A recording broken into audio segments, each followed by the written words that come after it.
Hello दोस्तों, UP TGT PGT Hindi के योद्धाओं भावी शिक्षकों, आप सभी का तैयारी एग्जाम एट 7 चैनल में स्वागत है।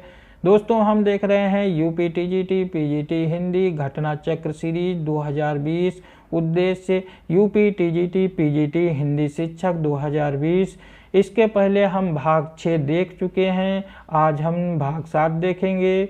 दोस्तों, इससे पहले हम आदिकाल से संबंधित लगभग 70 प्रश्न देख चुके हैं। आज हम उन प्रश्नों के आगे के प्रश्न देखेंगे। तो आइए देखते हैं। आज का पहला प्रश्न है, राजमती से रूठकर बीसलदेव कहाँ गया था? पीजीटी परीक्षा 2013 में प्रश्न पूछा जा चुका है, तो इसका सही जवाब है बी, उड़ीसा चला गया था। अगला प्रश्न है, किस रासो ग्रंथ को आल्हाखंड के नाम से जाना जाता है? टीजीटी परीक्षा 2003 में प्रश्न पूछा जा चुका है, तो इसका सही जवाब है सी, जगनिक का परमाल रासो आल्हाखंड के नाम से जाना जाता है। अगला प्रश्न है, उत्तर प्रदेश में आल्हाखंड के नाम से कौन सा काव्य प्रचलित है? नवोदय विद्यालय प्रवक्ता परीक्षा 2014 में प्रश्न पूछा जा चुका है, तो इसका सही जवाब है बी, परमाल रासो आल्हाखंड के नाम से प्रचलित है। अगला प्रश्न है, आल्हा और ऊदल के चरित्र को वीर गीतात्मक काव्य के रूप में रचने वाले कवि हैं? जीआईसी प्रवक्ता परीक्षा 2015 में प्रश्न पूछा जा चुका है, तो इसके कवि हैं सी, जगनिक। आल्हाखंड नामक काव्य ग्रंथ का दूसरा नाम है? पीजीटी परीक्षा 2002 में ये प्रश्न पूछा जा चुका है, तो इसका सही जवाब है डी, परमाल रासो। जी हाँ, आल्हाखंड नामक काव्य का दूसरा नाम है परमाल रासो। आल्हाखंड का दूसरा नाम है, फिर से वही प्रश्न है, तो इसका सही जवाब है ए, परमाल रासो। परमाल रासो काव्य कृति के कवि का नाम है? टीजीटी परीक्षा 2001 में यह प्रश्न पूछा जा चुका है, तो अब आंख बंद करके लगाओ। क्या? बी, परमाल रासो, जगनिक। जी हाँ, जगनिक। अगला प्रश्न है, आल्हा और ऊदल नामक दो वीर सरदारों की वीरता पूर्वक लड़ाइयों का वर्णन मिलता है, कहाँ मिलता है? तो पीजीटी परीक्षा 2010 में प्रश्न पूछा जा चुका है। इसका सही जवाब है ए, परमाल रासो। कवि जगनिक की रचना का नाम है? पीजीटी परीक्षा 2005 में प्रश्न पूछा जा चुका है, तो इसका सही जवाब है कवि जगनिक की रचना का नाम है, क्या है भाई? सी, आल्हाखंड। अगला प्रश्न है, परमाल रासो के लेखक हैं? पीजीटी परीक्षा 2009 में ये प्रश्न पूछा जा चुका है, तो इसका सही जवाब है बी, जगनिक। फटाफट लगाओ। चलो आगे बढ़ते हैं। 12 बरिस ले कुकुर जिये और 13 लो जिये सियार, बरिस 18 छत्री जिये आगे जीवन को धिक्कार किस विधा की रचना है? पीजीटी परीक्षा 2013 में ये प्रश्न पूछा जा चुका है, तो इसका सही जवाब है डी, आल्हा। वीरगाथा काल के प्रसिद्ध प्रबंध काव्य का क्या नाम है? केबीएस प्रवक्ता परीक्षा 2014 में ये प्रश्न पूछा जा चुका है, तो इसका सही जवाब है बी, पृथ्वीराज रासो। पृथ्वीराज रासो महाकाव्य के रचयिता का क्या नाम है? तो टीजीटी परीक्षा 2009 में ये प्रश्न पूछा जा चुका है, तो इसका सही जवाब है बी, चंद बरदाई। पृथ्वीराज रासो के रचयिता कौन है? केबीएस प्रवक्ता परीक्षा 2014 में ये प्रश्न पूछा जा चुका है। सही जवाब है पृथ्वीराज रासो के रचयिता ए, चंद बरदाई हैं। विकल्प चेंज हो गया, प्रश्न वही है। अगला प्रश्न है, पृथ्वीराज रासो के रचयिता का नाम बताइए? टीजीटी परीक्षा 2011 में ये प्रश्न पूछा जा चुका है, तो इसका सही जवाब है ए, चंद बरदाई। चंद बरदाई किसके दरबारी कवि थे? पीजीटी परीक्षा 2005 में प्रश्न पूछा जा चुका है, तो इसका सही जवाब है डी, महाराज पृथ्वीराज चौहान के। पृथ्वीराज रासो किस कवि की रचना है? पीजीटी परीक्षा 2005 में प्रश्न पूछा जा चुका है, तो इसका सही जवाब है ए, चंद बरदाई। हिंदी का प्रथम महाकाव्य किस रचना को माना जाता है? तो पीजीटी परीक्षा 2011 का प्रश्न है, तो इसका सही जवाब है डी, पृथ्वीराज रासो। आचार्य रामचंद्र शुक्ल ने पृथ्वीराज रासो को हिंदी का महाकाव्य और प्रथम महाकाव्य और चंद बरदाई को प्रथम कवि माना है।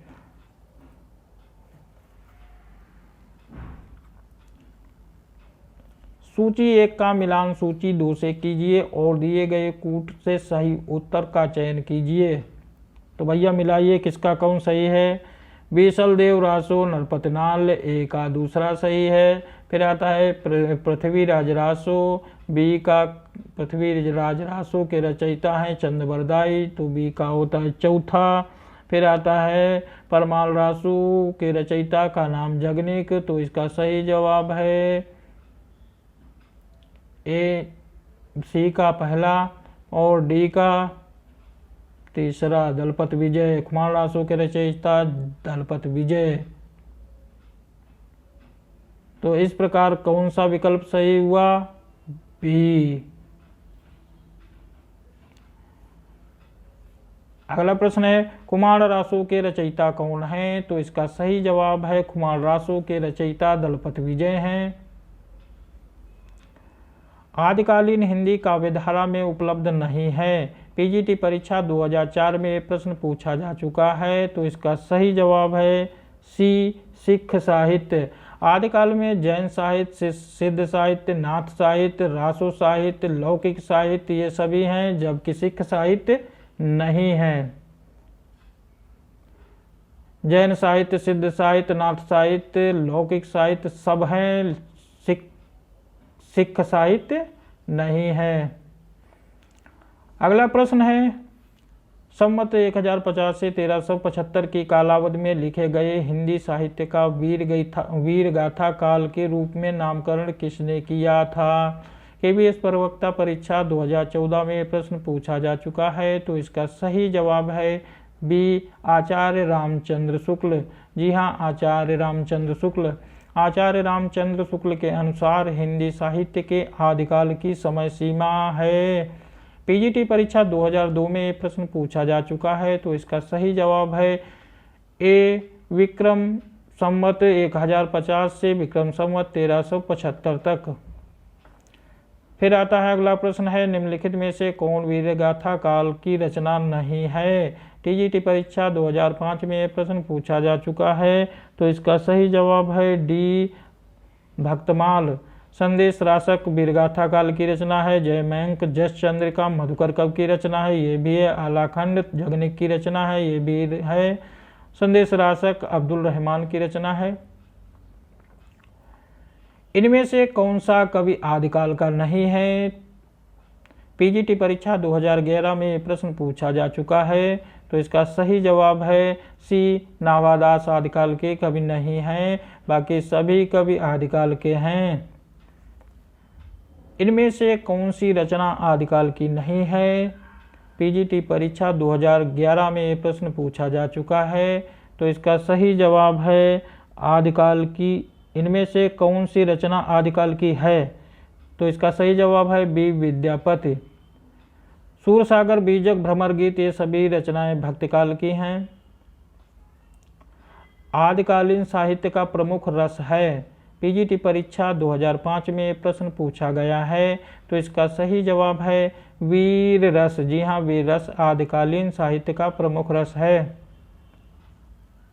विद्यापति ने कुल कितने ग्रंथों की रचना की? टीजीटी परीक्षा 2009 में ये प्रश्न पूछा जा चुका है, तो इसका सही जवाब है विद्यापति ने 14 ग्रंथों की रचना की। विद्यापति की कीर्तिलता, कीर्ति पताका और पदावली बहुत ही फेमस हैं। विद्यापति के पद किस भाषा में रचित हैं? केवीएस प्रवक्ता परीक्षा 2014 में प्रश्न पूछा जा चुका है, तो इसका सही जवाब है बी, मैथिली भाषा में रचित हैं। विद्यापति की कौन सी रचना अभी तक संपादित होकर प्रकाशित नहीं हुई है? टीजीटी परीक्षा 2003 में प्रश्न पूछा जा चुका है, तो इसका सही जवाब है बी, कीर्ति पताका। विद्यापति में से किस रचना के आधार पर मैथिल कोकिल कहलाए? जीआईसी प्रवक्ता परीक्षा 2017 में ये प्रश्न पूछा जा चुका है। तो इसका सही जवाब है ए पदावली। देसिल बयाना सबजन मिठा यह प्रसिद्ध उक्ति किसने कही है? टीजीटी परीक्षा 2013 में प्रश्न पूछा जा चुका है। तो इसका सही जवाब है ए विद्यापति। इनमें से कौन सा कवि अभिनव जयदेव की उपाधि से विभूषित है? टीजीटी परीक्षा 2005 में यह प्रश्न पूछा जा चुका है। तो इसका सही जवाब है ए विद्यापति। अभिनव जयदेव की उपाधि से विभूषित हैं। किस कवि को अभिनव जयदेव के नाम से जाना जाता है? टीजीटी परीक्षा 2013 में प्रश्न पूछा जा चुका है। तो सही जवाब है ए विद्यापति। निम्नलिखित में से कौन सा नाम नाथपंथी साधकों में शामिल नहीं है? तो इसका सही जवाब है कण्हपा सी। कण्हपा सिद्ध साहित्य के कवि हैं, बाकी सभी कवि नाथ साहित्य के हैं। निम्नलिखित में से किसका संबंध सिद्ध साहित्य में नहीं है? एलटी ग्रेड परीक्षा 2018 में ये प्रश्न पूछा जा चुका है। सरहपा, कुकुरिपा, सबरपा, गोपीचंद। तो इसका सही जवाब है डी गोपीचंद का संबंध सिद्ध साहित्य से नहीं है। सरहपा का संबंध निम्न में से किससे है? टीजीटी परीक्षा 2011 में ये प्रश्न पूछा जा चुका है। तो इसका सही जवाब है ए सिद्ध साहित्य। नाथ पंथ के प्रणेता कौन थे? पीजीटी परीक्षा 2010 में ये प्रश्न पूछा जा चुका है। तो इसका सही जवाब है नाथ पंथ के प्रणेता आदिनाथ। गोरखनाथ के गुरु का नाम बताइए। नवोदय विद्यालय प्रवक्ता परीक्षा 2014 में ये प्रश्न पूछा जा चुका है। तो इसका सही जवाब है ए मत्स्येंद्रनाथ। नाथ संप्रदाय में हठ योग का क्या अर्थ है? तो इसका सही जवाब है हा का अर्थ है सूर्य और ठा का अर्थ है चंद्र, दोनों का योग। तो इसका सही जवाब है डी। सिद्धों की साधना में शून्य का पूरक तत्व था। पीजीटी परीक्षा 2000 में यह प्रश्न पूछा जा चुका है। तो इसका सही जवाब है ए वज्र। सिद्ध कवियों द्वारा प्रयुक्त भाषा को कहा जाता है। टीजीटी परीक्षा 2001 में यह प्रश्न पूछा जा चुका है। तो इसका सही जवाब है डी संधा। संधा भाषा, सिद्ध कवियों द्वारा प्रयुक्त भाषा को संधा भाषा कहा जाता है। अगला प्रश्न है, निम्नलिखित में से सिद्ध साहित्य के विषय में कौन सा कथन सत्य नहीं है? पीजीटी परीक्षा 2004 में यह प्रश्न पूछा जा चुका है। तो इसका सही जवाब है डी, सिद्ध साहित्य का प्रणयन पिंगल भाषा में हुआ। ये गलत है, बाकी सब सही है। तो दोस्तों यह वीडियो यहीं पर समाप्त होता है। अगला वीडियो हम पुनः लेकर उपस्थित होंगे। तब तक के लिए जय हिंद, जय भारत, धन्यवाद।